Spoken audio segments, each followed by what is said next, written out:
શ્રીમદ ભાગવત સ્કંદ નવમો PAN number 394।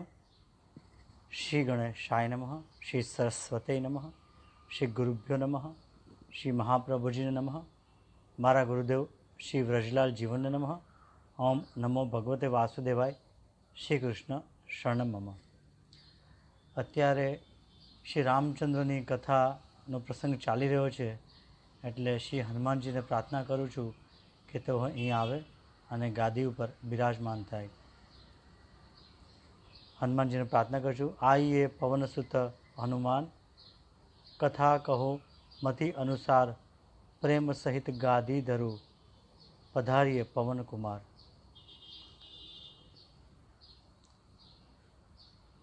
જ્યારે વિષય મારીચ યજ્ઞમાં વિઘ્ન કરવા આવે ત્યારે દરેક ઇન્દ્રિયના દ્વાર ઉપર રામજીને બેસાડો।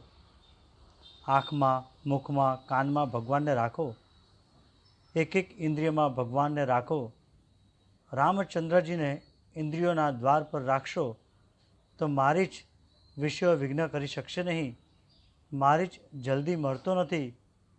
તમારી દરેક ઇન્દ્રિયો પર રામ લક્ષ્મણને જો પધરાવશો, શબ્દ બ્રહ્મ અને પરબ્રહ્મને પધરાવશો તો તમારા યજ્ઞમાં મારીચ વિઘ્ન કરી શકશે નહીં। તમારો જીવન યજ્ઞ નિર્વિઘ્ને પૂર્ણ થશે। માયા મારીચને રામચંદ્રજી વિવેકરૂપી બાણ મારે છે। જેનું માત્ર ચિંતન કરવાથી કામનો નાશ થાય તે ઈશ્વર। જ્ઞાની મહાત્માઓ ઇન્દ્રિયોના દરવાજા બંધ રાખે છે અને વૈષ્ણવો દરેક દ્વાર ઉપર પરમાત્માને પધરાવે છે। વિષય મારીચ જલ્દી મળતો નથી। ભાગવતનો રાહુ અને રામાયણનો મારીચ સરખા છે, તે જલ્દી મળતા નથી। વિશ્વામિત્રનો યજ્ઞ પૂર્ણ થયો છે, તે વખતે જનકપુરથી કુમકુમ પત્રિકા આવી છે કે સીતાજીનો સ્વયંવર છે। રામ, લક્ષ્મણ, વિશ્વામિત્ર જનકપુરી તરફ જવા નીકળ્યા છે। રસ્તામાં અહલ્યાનો ઉદ્ધાર કર્યો। વિશ્વામિત્રે રઘુનાથજીને આજ્ઞા કરી, આ શિલાને સ્પર્શ કરો, શિલારૂપ આ અહલ્યાનો ઉદ્ધાર કરો। રામજી વિચારમાં પડે છે, કારણ સાધક લાકડાની સ્ત્રીને પણ સ્પર્શ ન કરે। ન સ્પૃશ્યત દારવીમપી, આ શ્લોક 11 સ્કંદમાં છે। રામજી કહે, હું તેને પ્રણામ કરું છું। વિશ્વામિત્ર કહે, પ્રણામ કરવાથી કાંઈ વળે નહીં। રામજી કહે, હું ચરણથી સ્પર્શ કરું તો મને પાપ લાગશે। રામજીને પાપની બીક લાગે છે। આજકાલના લોકો પાપની બીક રાખતા નથી, જેમ ફાવે તેમ વર્તે છે।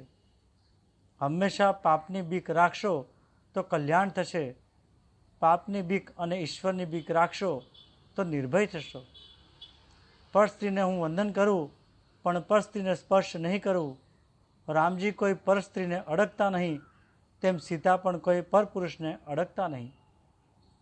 આ દેશના લોકોનું જીવન ત્યારથી બગડ્યું જ્યારથી સહશિક્ષણની શરૂઆત થઈ। છોકરા છોકરીઓ સાથે ભણે તે શું બ્રહ્મચર્ય પાળતા હશે? બ્રહ્મચર્ય આશ્રમનો આદર્શ છે કે સ્ત્રી પરપુરુષને અને પુરુષ કોઈ પર સ્ત્રીને સ્પર્શ ન કરે। મહાપુરુષોએ, કવિઓએ કલ્પના કરી છે, રામજીએ અહલ્યાને ચરણથી સ્પર્શ કર્યો નથી, પણ તે સમયે પવનને કારણે રામજીના ચરણની રજ ઉડીને શિલા ઉપર પડી અને શિલામાંથી અહલ્યા બેઠી થઈ। એકનાથજીએ કહ્યું છે, ચરણની રજ પવનથી ઉડીને પથ્થર પર પડી છે। રામ ચરણની રજમાં એવી શક્તિ છે કે અહલ્યાનો ઉદ્ધાર થયો છે। અહલ્યા એ બુદ્ધિ છે। જે બુદ્ધિ કામ સુખનો વિચાર કરે તે બુદ્ધિ જડ બને છે, પથ્થર જેવી બને છે। બુદ્ધિ અહલ્યા વારંવાર કામ સુખનું ચિંતન કરતા, વિષયનું ચિંતન કરતાં કરતાં પથ્થરરૂપ જડ બની ગઈ છે। કોમળ બુદ્ધિ ઈશ્વર પાસે જઈ શકે, જડ કઠણ બુદ્ધિ નહીં। કોમળ બુદ્ધિ હોય તો પીગળે કૃષ્ણ સેવામાં, કૃષ્ણ કીર્તનમાં આનંદ મળતો નથી। તેનું કારણ એક જ છે, કામ સુખનું ચિંતન કરતાં કરતાં બુદ્ધિ પથ્થર જેવી જડ થઈ છે। ત્યારે જડ બુદ્ધિ સરળ ક્યારે થાય? જ્યારે કોઈ સંત મળે ત્યારે, જ્યારે કોઈ સંતના ચરણની રજ પાવન કરે ત્યારે જડ થયેલી બુદ્ધિ કોઈ સંતના ચરણની રજ મળવાથી કોમળ થશે।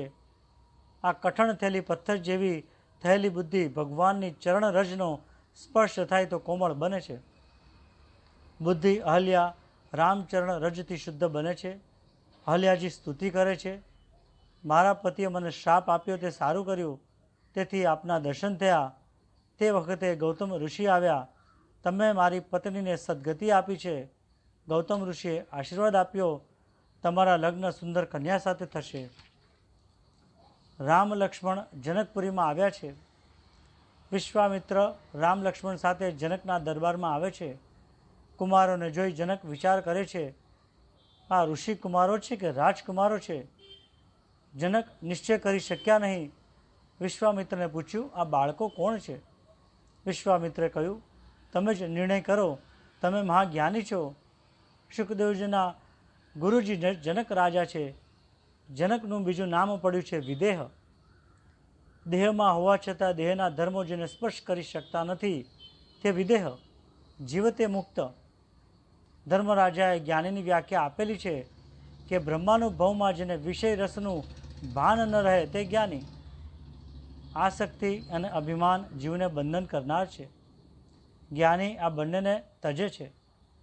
સઘળી ઇન્દ્રિયો પોતપોતાના અર્થોમાં વર્તી રહી છે એમ માની જ્ઞાનીઓ કોઈ પણ વિષયમાં આસક્ત થતા નથી. ઇન્દ્રિયાણી ઇન્દ્રિયાર્થેષુ વર્તન્તે ઇતિ ધાર્યન. તેઓ આ દુનિયામાં સઘળું કાર્ય કરવા છતાં પોતે કાંઈ કરતા નથી એમ ભાવના રાખી સર્વ કાર્ય કરે છે. જનક રાજાએ ત્રાટક કર્યું, આ પરબ્રહ્મો હોવા જોઈએ. જનક કહે છે, મારી આંખોથી હું બીજાને નિહાળું છું, પણ મારું મન કોઈ તરફ આકર્ષાતું નથી. મારામાં વૈરાગ્ય ભર્યો છે. આ કુમારોને જોઈ મારું મન આકર્ષાય છે. મારા મનનું આકર્ષણ ઈશ્વર સિવાય કોઈ કરી શકે નહીં, તેથી જરૂર આ ઈશ્વર છે. ઈશ્વર વિના મારું મન કોઈ વિષયમાં જાય જ નહીં. મન ઉપર કેટલો વિશ્વાસ છે. જનક કહે છે, સહજ વિરાગ રૂપ મન મોરા, ભય થકિત જીમિત ચંદ્ર ચકોરા. માટે રામ બ્રહ્મ જો નિગમ નેતિ કહી ગાવા. જનક રાજાએ રામજીને ઓળખી લીધા. બોલ્યા છે, આ ઋષિકુમાર નથી અને રાજકુમાર પણ નથી. વેદો નેતિ નેતિ કહી જેનું વર્ણન કરે છે, શંકરજી જેનું સદા સર્વદા ચિંતન કરે છે, તે આ સાક્ષાત પરબ્રહ્મ છે, પરમાત્મા છે. આ રામ મારા મનને ખેંચે છે, તેથી લાગે છે કે આ ઈશ્વર હોવા જોઈએ. રામ ઈશ્વર ન હોય તો મારા મનનું આકર્ષણ કરી શકે નહીં. દુષ્યંત શકુંતલાનું પ્રથમ મિલન થાય છે. દુષ્યંત શકુંતલાને પૂછે છે, તમે કોણ છો? શકુંતલા જવાબ આપે છે, હું કણવ ઋષિની કન્યા છું. દુષ્યંત ત્યારે કહે છે, તને જોયા પછી મારું મન ચંચલ થાય છે. મારું મન પવિત્ર છે. બ્રાહ્મણની કન્યા મારી મા છે. તને જોઈ મારું મન ચંચલ થાય છે. તેથી તું મારી જાતની કન્યા છે. મારું મન જ પ્રમાણ છે. પ્રમાણ અંતઃકરણે પ્રવૃત્તિ. મન ઉપર કેવો વિશ્વાસ! શકુંતલા કહે છે. શકુંતલાએ કહ્યું, તમે મહાન પવિત્ર લાગો છો. મારા જનક પિતા ક્ષત્રિય છે. કણવ ઋષિ તો મારા પાલક પિતા છે. હું ક્ષત્રિય કન્યા છું. જનક રાજા કહે છે, આજ સુધી હું નિરાકાર બ્રહ્મનું ચિંતન કરતો હતો. મારું મન કહે છે, નિરાકાર બ્રહ્મનું ચિંતન છોડી આ સગુણ રામનું ચિંતન કર. મને હવે થાય છે, નિરાકાર નહીં, હવે આ નરાકારનું ધ્યાન કર. એટલે કહું છું, રામ એ ઈશ્વર છે. વિશ્વામિત્ર કહે, રાજા, તમારી દ્રષ્ટિનો ગુણ છે. જ્ઞાનીઓ અભેદભાવથી ચિંતન કરે છે. તમારી વૃત્તિ બ્રહ્માકાર છે, એટલે તમને એમ લાગે છે, બાકી આ તો દશરથના કુમારો છે. જનક મહાજ્ઞાની છે. જનક રાજાના વખાણ શ્રી કૃષ્ણે ગીતાજીમાં કરેલા છે. શ્રી કૃષ્ણે જનકને યાદ કર્યા છે. કર્મણીયવ હંસિ સિદ્ધા માસ્તિતા જનકાદિય. જનક રાજાએ કર્મ દ્વારા જ પરમસિદ્ધિને પ્રાપ્ત કરી હતી, બાકી ગીતામાં કોઈના વખાણ નથી. રામ, લક્ષ્મણ, વિશ્વામિત્ર જનકપુરીની બહાર વાડીમાં રહ્યા છે. સાયંકાળના સમયે સંધ્યોપાસન કરે છે. સંધ્યાનો ભંગ કરતા નથી. વિશ્વામિત્ર સાથે સત્સંગ થયો. રાત્રિના સમયે વિશ્વામિત્રના ચરણની સેવા કરવા લાગ્યા. આશીર્વાદ માગવાથી મળતા નથી. આશીર્વાદ હૃદયમાંથી નીકળે છે. વિશ્વામિત્ર હૃદયથી આશીર્વાદ આપે છે. હૃદયથી આશીર્વાદ આપ્યો કે તમારું કલ્યાણ થાય. લક્ષ્મણ રામજીની ચરણ સેવા કરે છે. લક્ષ્મણે મનમાં વિચાર કર્યો, આ ચરણની સેવા આવતીકાલથી મને મળશે કે કેમ? આવતીકાલે મોટા ભાઈના લગ્ન થશે. ચરણ સેવા કરવાનો અધિકાર ભાભીનો થશે. આજે સેવા કરવાનો છેલ્લો દિવસ છે. કાલથી મારી સેવા જશે. રામજીની સેવા ન કરું ત્યાં સુધી મને ચેન પડતું નથી. સેવા અને સ્મરણ વગર ચેન ન પડે તે વૈષ્ણવ. સેવા અને સ્મરણ માટે જ જીવે છે તે વૈષ્ણવ છે. સેવા અને સ્મરણ માટે જે જીવે તે જ વૈષ્ણવ છે. મને સેવા નહીં મળે આ વિચાર મનમાં આવ્યો ત્યારે અતિશય દુઃખ થયું છે. લક્ષ્મણ બહુ અકળાય છે. તે વખતે લક્ષ્મણનું હૃદય બહુ ભરાયું છે. વ્યાકુળ થયા. આંખમાંથી આંસુ નીકળ્યા છે. પ્રભુએ જોયું, આજે મારો લક્ષ્મણ રડે છે. લક્ષ્મણને પૂછ્યું, લક્ષ્મણ તું કેમ રડે છે? આજે તને શું થયું? લક્ષ્મણ તને મા યાદ આવ્યા છે? લક્ષ્મણ તું રડે છે ત્યારે મને બહુ દુઃખ થાય છે. આ રામજીનો આદર્શ પ્રેમ હતો. લક્ષ્મણજી સંકોચને લીધે બોલી શકતા નથી. લક્ષ્મણનો હૃદય પ્રેમ રામજી જાણે છે. લક્ષ્મણને કહ્યું, લક્ષ્મણ ભલે મારા લગ્ન થાય, લગ્ન પછી વામ ચરણની સેવા સીતા કરશે અને જમણા ચરણની સેવા તું કરજે. લક્ષ્મણ તને જોયા વગર મને નિંદ્રા આવતી નથી. ભલે મારું લગ્ન થાય પણ હું તને છોડવાનો નથી. લક્ષ્મણ કદાચ તારી ભાભીને છોડી દઈશ પણ તને હું કદી નહીં છોડું. રામ સર્વના અંતર્યામી છે પણ લક્ષ્મણ રામના અંતર્યામી છે. રામજીનો બંધુપ્રેમ એવો હતો. બીજે દિવસે પ્રાતઃકાળ થયો. લક્ષ્મણ પહેલાં ઉઠ્યા છે. સ્ત્રીનો ધર્મ છે કે પતિ શયન ન કરે તે પહેલાં શયન ન થાય, તેના ભોજન પહેલાં ભોજન ન થાય. સેવકનો પણ તે પ્રમાણે ધર્મ છે. વિશ્વામિત્ર શાલિગ્રામની પૂજા કરતા હતા. પૂજા માટે ફૂલ તુલસી લેવા રામ લક્ષ્મણને બગીચામાં મોકલ્યા.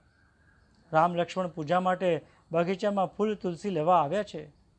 માળીને કાકા કહીને બોલાવે છે. માળીએ પાછળ જોયું. રામ લક્ષ્મણ ઊભા હતા. માળીએ કહ્યું, હું તો તમારા ઘરનો અધમ નોકર છું. રામજીએ કહ્યું, તમે ઘરના નોકર છો પણ ઉંમરથી મોટા છો. વિનય જોઈ માળી વારંવાર વંદન કરે છે. રામ સર્વને માન આપતા હતા. તેથી રામ વનમાં જાય ત્યારે અયોધ્યાની સમગ્ર પ્રજા રડે તો શું આશ્ચર્ય. રામ લક્ષ્મણ તુલસીજીને વંદન કરે છે. નિત્ય તુલસીજીને વંદન કરનારને કોઈ રોગ થતો નથી. નિત્ય તુલસીજીને વંદન કરવાથી કોઈ રોગ થતો નથી. તુલસીજીને પ્રણામ કર્યા વગર તુલસી દળ તોડશો નહીં. તુલસીના નખથી તોડશો નહીં. જ્યારે તોડો ત્યારે પ્રણામ કરીને કહો કે ઠાકોરજીના ચરણાન્વિદમાં તમને પધરાવવા માટે તોડવાની આજ્ઞા આપો. તુલસી એ રાધાજીનો અવતાર છે. સાયંકાળ પછી તુલસીનો સ્પર્શ કરવો નહીં. સ્ત્રીનો ધર્મ છે કે રોજ તુલસીજીની અને પાર્વતીજીની પૂજા કરે તો સૌભાગ્ય અખંડ રહે છે. તે સમયે સીતાજી ત્યાં પધાર્યા છે. સીતારામજીની દ્રષ્ટિનું મિલન થયું. આ કથા તુલસીદાસજી લઈ આવ્યા છે. વાલ્મીકી રામાયણમાં, ભાવાર્થ રામાયણમાં, આનંદ રામાયણમાં, અધ્યાત્મ રામાયણમાં કોઈ રામાયણમાં આ કથા નથી. સીતાજીએ જગદંબાને વંદન કર્યું. સીતાજીએ જગદંબાને વંદન કર્યું, માગ્યું મને રામજી જેવા પતિ મળે. સીતાજી પ્રાર્થના કરે છે, જય જય ગિરિવર રાજકિશોરી, જય મહેશ મુખચંદ ચકોરી, દેવી પૂજ પદ કમલ તુમારે, સુર નર મુનિ સબ હોય સુખારે. આ પ્રમાણે સીતાજીએ જગદંબાને વંદન કર્યા. રામ લક્ષ્મણ વિશ્વામિત્ર પાસે આવ્યા છે. કહ્યું, જેનો સ્વયંવર થવાનો છે તે રાજકન્યા પણ ત્યાં બગીચામાં આવી હતી. રામજીનો સ્વભાવ સરળ છે, તેનામાં છલ કપટ નથી. સરળ સ્વભાવ છુવત છલ નાહી. વિશ્વામિત્ર કહ્યું, બેટા હું બધું જાણું છું. એ તો સીતાજી ત્યાં રોજ આવે છે એટલે મેં તને ત્યાં મોકલ્યો હતો. સીતાજી મારા રામને નિહાળે. સ્વયંવર થયો. જનકજીએ જાહેર કર્યું, મારી દીકરી 3 વર્ષની હતી ત્યારે આ ધનુષ્યનો ઘોડો બનાવીને રમતી હતી. આ ધનુષ્યનો ઘોડો બનાવીને રમતી હતી. માટે જે આ ધનુષ્યનો ભંગ કરશે તેને હું મારી કન્યા પરણાવીશ. રાવણ પણ ત્યાં આવેલો. વિના કારણ કલણ કરે તે રાવણ. પોતાની જય પોતે બોલાવે, આત્મપ્રશંસા કરે તે રાવણ. સીતા સ્વયંવરમાં રાવણ પોતાની જય પોતે બોલાવે છે. રાવણ વિના કારણે સીતા સ્વયંવર વખતે જનક રાજા સાથે ઝઘડો કરવા લાગ્યો. ધનુષ્ય ઉચ્ચકવાનો પ્રયત્ન કરી પોતે બોલો રાવણ કી જય એમ બોલ્યો. પોતાના વખાણ પોતે કરે તે રાવણ. પાર્વતીએ શિવજીને કહ્યું કે તમારા ચેલા રાવણને બહુ અભિમાન થયું છે. માતા પાર્વતી શિવજીને મનાવે છે. રાવણ ધનુષ્ય ન ઉઠાવી શકે તેવો ઉપાય કરો. 300 શિવગણ સૂક્ષ્મ રૂપે ધનુષ્ય ઉપર ચડી બેઠા છે કે જેથી કોઈ ધનુષ્ય ઉઠાવી શકે નહીં. રાવણ ધનુષ્યને ઉઠાવી શક્યો નહીં. રાવણની ફજેતી થઈ છે. રાવણની ફજેતીથી બીજા રાજાઓ સાવધાન થયા. રાવણ તો ચાલતો અહીંથી ગયો તો આપણી શું દશા થાય? ધનુષ્ય ઉઠાવવા હવે કોઈ પ્રયત્ન પણ કરતું નથી. વિશ્વામિત્રજીએ આજ્ઞા કરી એટલે રઘુનાથજી આશીર્વાદ મેળવી ધનુષ્યનો ભંગ કરવા જાય છે. સીતાજી પ્રાર્થના કરે છે, ધનુષ્ય ફૂલ જેવું હલકું થજો. રામજી શિવ ધનુષ્યને વંદન કરે છે. ધનુષ્ય ઉઠાવ્યું, લીલામાં નમાવ્યું અને એટલે ધનુષ્યના 2 ટુકડા થયા છે. વિશ્વામિત્ર આજ્ઞા કરી કે સીતાજી બહાર આવે, અમે રામ સીતાના દર્શન કરીએ. સીતાજીએ વરમાળા લીધી છે. રઘુનાથજી વિચાર કરવા લાગ્યા, માતા પિતાની આજ્ઞા વગર મારે લગ્ન કરવું નથી. સુંદર કન્યા વિજયમાળા પહેરાવવા આવી છે, પણ રામજી માતા પિતાની આજ્ઞા વગર વિજયમાળા પહેરવા તૈયાર નથી. પણ રામજી શું કહે છે કે મારા માતા પિતાની આજ્ઞા વગર હું વિજયમાળા નહીં પહેરાવું. સીતાજી હાર પહેરાવવા પ્રયત્ન કરે છે. જાનકીજી ઠીંગણા છે, 2 હાથ ઊંચા કર્યા છે. હાથે પહેરેલી રત્નની બંગડીઓમાં રામજીનું પ્રતિબિંબ દેખાતા જાનકીજી તન્મય થઈ ગયા છે. રામજી માથું નમાવતા નથી. આ જોઈ વિશ્વામિત્ર પાસે આવ્યા છે. રામજીએ કહ્યું, મારો લક્ષ્મણ કુંવારો છે, તેનો વિવાહ પહેલાં કરો. રામ નાના ભાઈને ભૂલતા નથી. વિશ્વામિત્ર કહે છે, જગત મારા રામજીના વખાણ કરે છે તે ઓછા છે. જાહેર કરવામાં આવ્યું કે જનક રાજાને ઘેર બીજી કન્યા છે, તેના લગ્ન લક્ષ્મણ સાથે થશે. રામજીને આનંદ થયો છે. રામજીએ વિજયમાળા ધારણ કરી. જનક રાજાના સેવકો કુમકુમ પત્રિકા લઈ અયોધ્યા આવ્યા છે. દશરથજીએ પત્રિકા હાથમાં લીધી, વાંચવા લાગ્યા, વૈદિક વિધિથી લગ્ન માટે આપ અયોધ્યાની પ્રજા સાથે જનકપુરી આવો.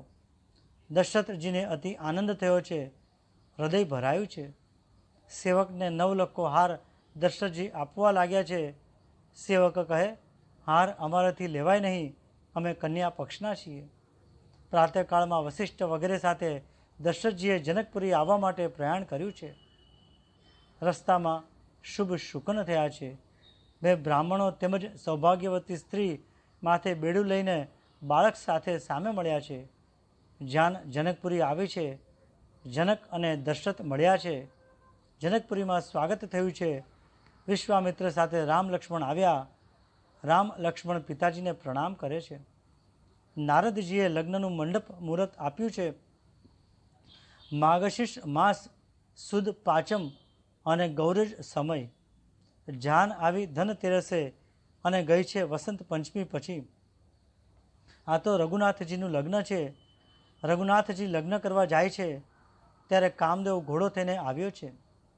કામને ઘોડો બનાવ્યો છે. કામની છાતી ઉપર ચડીને રામ લગ્ન કરવા જાય છે. સાધારણ માનવ લગ્ન કરવા જાય છે ત્યારે કામ તેની છાતી ઉપર બેસીને ચડે છે. સુખદેવજી વર્ણન કરે છે, રાજન, પરમાનંદ થયો છે.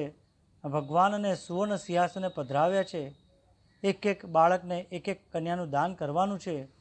બ્રાહ્મણો મંગલાષ્ટક બોલવા લાગ્યા. રામો રામ મણિહ સદા વિજ્યતે રામમ રમેશ ભજતે. રામેણા ભિયતા નિશાચરમ રામેય તસ્મે નમઃ. રામાન્નાસ્તિ પરાયણ પરંતર રામસ્ય દાસોસ્મસ્યહમ રામે ચિત્તલય સદા ભવતુ મે ભો રામ મુદ્ધર. વિધિપૂર્વક રામ સીતાનું લગ્ન થયું છે. જનક કહે છે, મેં કન્યાનું દાન કર્યું છે. રામજી કહે, પ્રતિ ગૃહનામી રામજી સરળ છે, કહ્યું છે કે તેનો સ્વીકાર કરું છું. પછી લક્ષ્મણજીનો વારો આવ્યો.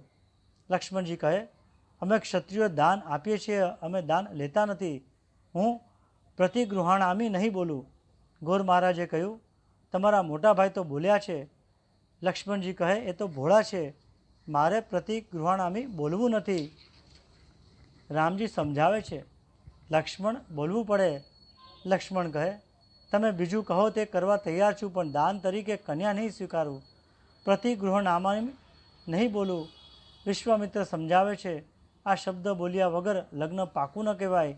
તે પછી લક્ષ્મણજી બોલ્યા છે, પ્રતિગૃહનામી. લગ્ન થયું છે. સીતારામજી જમવા બેસે છે. ભોજનમાં જરા વિનોદ હોય તો વધારે જમાય. જનકપુરીની સ્ત્રીઓ વિનોદ કરે છે. આ છોકરા ભાગ્યશાળી છે, નહીંતર આ કન્યાઓ મળે ક્યાંથી? દશરથજીને છોકરા ક્યાં થયા હતા? રાણીઓએ ખીર ખાધી ત્યારે છોકરા થયા. લક્ષ્મણજીથી આ વિનોદ સહન થયો નહીં. કહ્યું, અયોધ્યામાં ખીર ખાવાથી છોકરા થાય છે, પણ જનકપુરી આવ્યા પછી જાણવા મળ્યું કે અમે સ્ત્રીઓને એટલી પણ તકલીફ લેવી પડતી નથી. અત્રે તો ધરતીમાંથી કન્યા નીકળે છે. એકી બેકીની રમત રમાય છે. પતિ પત્નીનો સ્વભાવ એક ન થાય ત્યાં સુધી લગ્ન સફળ થતું નથી. તન બે પણ મન એક, એનું નામ લગ્ન. લગ્ન પછી પણ પતિ પત્ની બે નહીં, એક જ છે. ગૃહસ્થાશ્રમ એ અદ્વૈત સિદ્ધ કરવાનું પહેલું પગથિયું છે. સીતાજી પૂછે છે, બોલો એકી કે બેકી? રામજી કહે છે, એકી. સખીઓ હસે છે, કહે છે, આજ સુધી એકલા હતા પણ હવે તો બેકી થયા, તો એ કહે છે એકી. લક્ષ્મણજી કહે છે, મોટા ભાઈએ કહ્યું તે બરાબર છે. મોટા ભાઈની ભાષા ગુઢાર્થ ભરેલી છે. એકી છે તે જ બરાબર છે. લગ્ન થયા પછી પતિ પત્ની એક જ છે, તેથી બેકી હોવા છતાં એકી છે. સીતા અને રામ એક જ છે. સીતારામ એ બે નથી. સીતારામ અભિન્ન છે. સર્વને આનંદ થયો, પણ કોઈને તૃપ્તિ થઈ નહીં. કનક સિંહાસન ઉપર સીતા રામચંદ્રજી બિરાજ્યા છે. રામચરિત્ર અનંત છે. આ રઘુનાથજીના વિવાહ પ્રસંગની કથાઓ જે શ્રોતાઓ પ્રેમપૂર્વક શ્રવણ કરશે તેઓનું સદા મંગલ થશે. અહીં આ કથાને વિરામ આપું છું. કૃષ્ણાર્પણ.